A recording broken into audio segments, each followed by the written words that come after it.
உங்களை நான் பார்க்கவே இல்லையே. எப்ப வந்தீங்க? மைக் எடுங்க, கொஞ்சம் நில்லுங்க எங்களுக்காக. எல்லாருக்கும் வணக்கம்.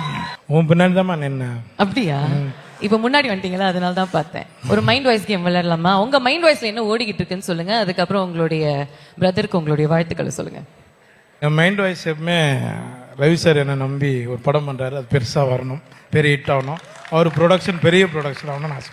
கண்டிப்பா நடக்கும். இப்படி நல்லவரா நடிச்சா மட்டும் என்ன, அந்த வாழ்த்துக்கள் கண்டிப்பா இருக்கு. அதை தாண்டி என்ன யோசிச்சுட்டு இருந்தீங்க இப்ப? எனக்கு அதான் நல்லத்தனமா நான் யோசிச்சேன், வேற எதுவும் இல்லை. நீ யோசிக்கிறமே நான் யோசிக்கல.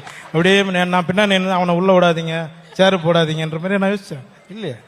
ஓகே, நீங்க ரொம்ப நல்லவர் தான், நல்ல மாதிரி தான் யோசி. அது கொஞ்சம் நல்லா சிரிச்ச மாதிரி சொல்லு. அதுனா அப்படியே நல்லவர் தான், குழா சண்டை போடுற மாதிரி. ரொம்ப நல்லவர், நல்ல மாதிரி யோசிப்பீங்க. ரொம்ப நன்றி. Thank you very much. ரொம்ப தங்கச்சி. கிரவுண்ட்ல சந்திக்கலாம். நன்றிமா தங்கச்சி. மைக்க கொடுங்க சார். ரவி மோகன் அவர்கள் தான் டைரக்டர் அப்படின்னு கேள்விப்பட்ட உடனே உங்களுடைய ஃபர்ஸ்ட் தாட் என்னவா இருந்துச்சு? நாங்க முதல்ல எப்பயோ கோமாளிலே பேசினது, நாங்க ரெண்டு பேரும். கரெக்டா சார்? கோமாளி டைம்ல பேசணும். அப்பப்போ கதை பேசிட்டு இருப்போம். அப்போ டைம் சொன்னார் சார், கண்டிப்பா ஒரு படம் பண்ணா உன்னை வச்சு தான் பண்ணுவோம் யோகி பாப்புன்னாரு. சார் ரொம்ப நன்றி சார். எவ்வளவு ஸ்பெஷலா இருக்கு இந்த மொமெண்ட்? ரொம்ப சந்தோஷமா இருக்கு. அவர்கிட்ட கேட்டேன், அவர்கிட்ட மைக்கு குத்திங்கன்னா சொல்லுவாரு. எல்லா கேள்விக்கும் நீங்க பதில் சொல்ல முடியாது. இல்ல, அவரு சந்தோஷமோ என் சந்தோஷமோ ஒண்ணுதான். ஏன்னா முதல் தடவை டைரக்டர் விட்டு கொடுக்க மாட்டேங்கிறீங்க பாத்தீங்களா?